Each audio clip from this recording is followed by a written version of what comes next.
Kaya may new and exciting offerings. Kaabang-abang na nga ang lineup ng mga bagong shows sa Kapuso Network this 2026.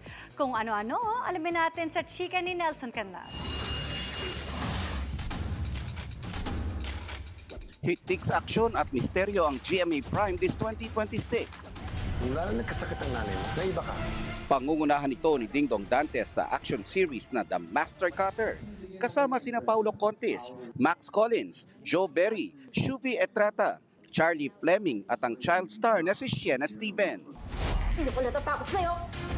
Magtatambal naman sa kauna-unahang pagkakataon sina Jillian Ward at David Licauco sa Never Say Die, kung saan makakasama naman nila sina Kim Ji-soo, Rahil Birria, Angelo De Leon at Raymart Santiago.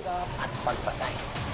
We've reached an agreement. We'll be having a get-together at Hotel 88. Mystery and intrigue naman ang hatid ng The Secrets of Hotel 88. Tampok ang mga bituin ng Pinoy Big Brother Celebrity Collab Edition na sina Mika Salamanca, Brent Manalo, AC Martinez, Ralph De Leon, River Joseph, Clarice De Guzman, Esnir, Cyriel Manabat, Josh Ford, Kira Ballinger, Dustin Yu, Bianca De Vera at Will Ashley. Welcome to Hotel 88. Ano nangyayari? No! Kasama rin sa GMA Prime lineup ang Code Gray na pangungunahan ni Asia's multimedia star Alden Richards. Hari ng Tondo with primetime action hero Ruru Madrid, ang Firewall CODE at Whispers from Heaven. Tuloy-tuloy pa rin ang matitining eksena sa Encantadia Chronicles Sangre.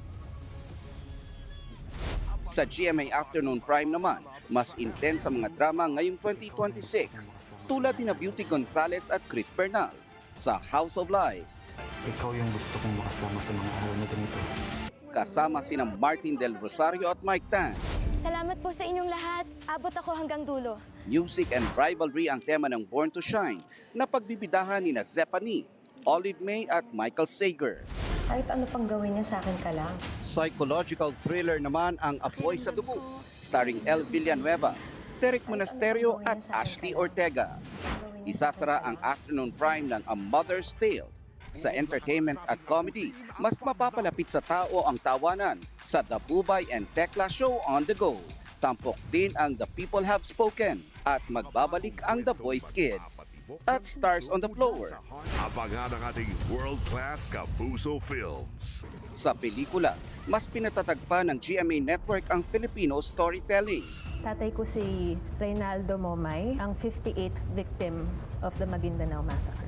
Pangungunahan ng 58 ang mga orihinal na handog, isang animated documentary film na idinirect ni Carl Joseph Papa. Kasunod ang Ella Arcangel, na animated film adaptation naman mula sa comics ni Julius Villanueva at idinirect ni Mervin Malonzo. Darating din ang horror film na Huwag Kang Titingin na pangungunahan ni Sofia Pablo, Allen Ansay at Marco Massa. Nelson Canlas updated sa Showbiz Happenings. Mga Kapuso.